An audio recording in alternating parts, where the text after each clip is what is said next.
Batur kichik pingvin. Doğlaqqina kelgan 3 kichik pingvin biliq yavatatdi. Pingvinning aksi Possi bilan atisi Podo yavaşlıq bilan biliqlarni yeb tugatdi. Lekin Fuksi Popper tüklük qurt qonchiqini o'ynab bir dam biliq yemadi. Tüklük qurt qonchiqi Popperning eng yaxshi ko'radigan o'yinchiqi edi. Ey Popper, biliqingni tezroq yemasang, begizchish kelib, biliqlaringni bulab ketadi. Begizchish degan eliqi mijozchus qeri dengiz pilig'i. Uningdan kim qo'rqatdi? Ish qilib, men qo'rqmayman, debdi Popper qaqaqlab kulib turib. Üç kichik pingvin biliqlarini yeb bo'lgandan keyin suv uzibdi.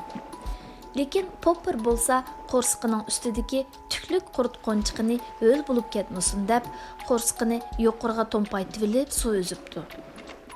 Podo buni ko'rib, tortqincha. Hey Popper, endi tezroq uzmasang, begizchish kelib seni ilib qochadi, debdi. Begizchish? Ish qilib men uningdan qo'rqmayman, debdi Popper qaqaqlab kulguncha. Suv bək soğuk bolğaçqa pingvinlar to'nlig'idan titrab ketibdi. Ular biroz uzibla qirg'oqqa chiqib, begizchish o'yinini o'ynashga boshlabdi. Podo vah deguncha, "Men begizchish, men seni tutib olaman", debdi. Popper irg'anshig'incha qor dovisining ustiga chiqib, chiroyini badbashira qilib, "Mon keldi, men degan begizchish, men sizlarni isymoq qilib etaman. Oyt, debdi. Pingvinlar kech kirgicha xushal-xuram o'ynabdi. Ammo Popperning tuyuqsizla o'ynag'isi kelmabdi. "Popper, qo'rsqing ochdimi?" deb so'rabdi Possi. "Popper, yurib qoldingmi-ya?" deb so'rabdi Podo. Popper gap qilmabdi. Eg'zini purishtirib yig'lab ketibdi. "Mening tüklük qurt qonchiqim yetib ketibdi."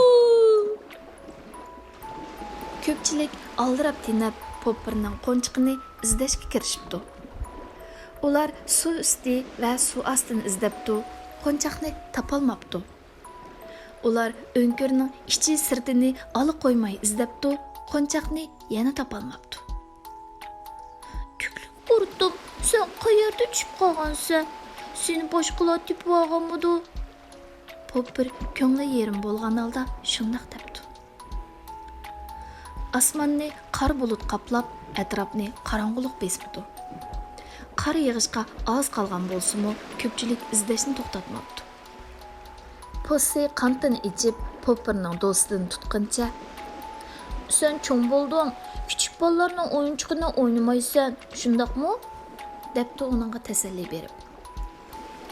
"Tüklük qurt o'yinchiq emas", debdi Popper ko'ngli yerim holda. "U mening do'stim." Ko'pchilik uyga qaytishga tamshilibdi.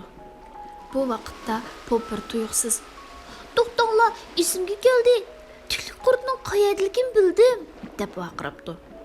U qor dovisining uchqandek serilib tushibdi-da, "Tüklük qurtim!" deb vaqiribdi. "Men seni uyga qaytarib ketadigan bo'ldim." Qor osmondan xuddi usul o'ynab tushayotgandek yig'ishga boshlabdi. Possi bilan Podo Popperning orqasidan qo'g'ilgancha, "Popper, tez qaytib kel", deb vaqiribdi. Possi to'satdan to'xtab qopti. U cho'nqur o'hsingancha, "Chatoq bo'ldi", debdi. Popperni begizchish tutib olibdi. Begizchish og'zini ichibdi. Uning ikki tal uzun tishidan qo'rqinchli nur chaqnabdi. Begizchish tuyuqsiz kulib ketibdi. Uning kulgan ovozi jarangliq bo'lib, xuddi chaqmoq chaqqanga o'xshaydi ekan. "Ho ho ho ho!" Qichiq degan g'alati ovoz anglanibdi. Aslida Popper tüklük qurt bilan begizchishni qichiqlayotgan ekan. Popper Possiga, "Qara, begizchish mening tüklük qurtimni deb olibdi", debdi. Batur pingvin Popper keyin har bir pingvinga birdan tüklük qo'nchoq yasab beribdi. Shu ishdan keyin begiz tishni qichig'lash ko'pchilikning eng amroq o'yiniga aylanibdi.